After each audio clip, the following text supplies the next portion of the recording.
والمحصنات من النساء إلا ما ملكت أيمانكم كتاب الله عليكم. وحل لكم ما وراء ذلكم أن تبتغوا بأموالكم محصنين غير مسافحين. فما استمتعتم به منهن فآتوهن أجورهن فريضة، ولا جناح عليكم فيما تراضيتم به من بعد الفريضة، إن الله كان عليما حكيما. ومن لم يستطع منكم طولا أن ينكح المحصنات المؤمنات فمما ملكت أيمانكم من فتياتكم المؤمنات، والله أعلم بإيمانكم بعضكم من بعض، فانكحوهن بإذن أهلهن وآتوهن أجورهن بالمعروف محصنات غير مسافحات ولا متخذات أخدان.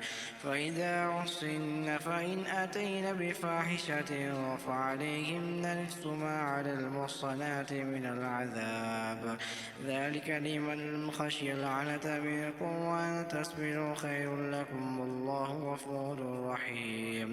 يريد الله ليبين لكم ويهديكم سنن الذين من قبلكم ويتوب عليكم، والله عليم حكيم.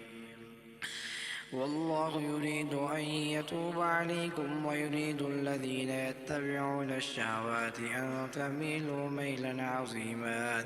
يريد الله أن يخفف عنكم وخلق الإنسان ضعيفا. يا أيها الذين آمنوا لا تأكلوا أموالكم بينكم بالباطل إلا أن تكون تجارة عن تراض منكم، ولا تقتلوا أنفسكم إن الله كان بكم رحيما. ومن يفعل ذلك عدوانا وظلما فسوف نصليه نارا، وكان ذلك على الله يسيرا. إن تجتنبوا كبائر ما تنهون عنه نكفر عنكم سيئاتكم وندخلكم مدخلا كريما. ولا تتمنوا ما فضل الله بعضكم على بعض الرجال نصيب مما اكتسبوا وللنساء نصيب مما اكتسبن، واسألوا الله من فضل إن الله كان بكل شيء عليما. ولكل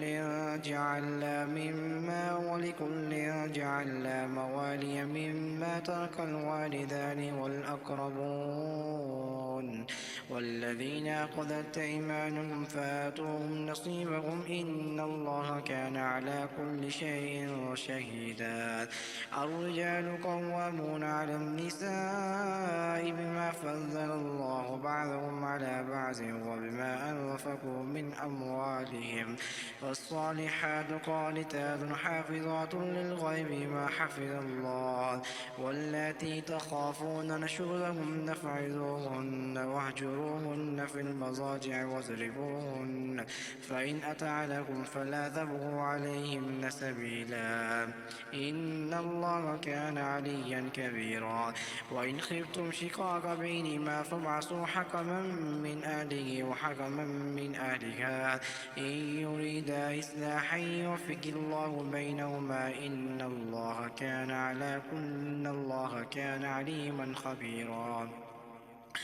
واعبدوا الله ولا تشركوا به شيئا وبالوالدين إحسانا وبذي القربى واليتامى والمساكين والجار ذي القربى والجار الجنب والصاحب بالجنب وابن السبيل وما ملكت أيمانكم إن الله لا يحب من كان مختالا فخورا. الذين يبخلون ويأمرون الناس بالبخل ويكتمون ما آتاهم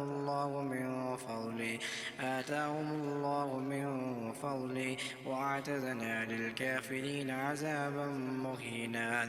والذين ينفقون أموالهم رئاء الناس الناس ولا يؤمنون بالله ولا باليوم الآخر ومن يكن الشيطان له قرينا فساء قرينا وماذا عليهم لو آمنوا بالله واليوم الآخر وأنفقوا مما رزقهم الله وكان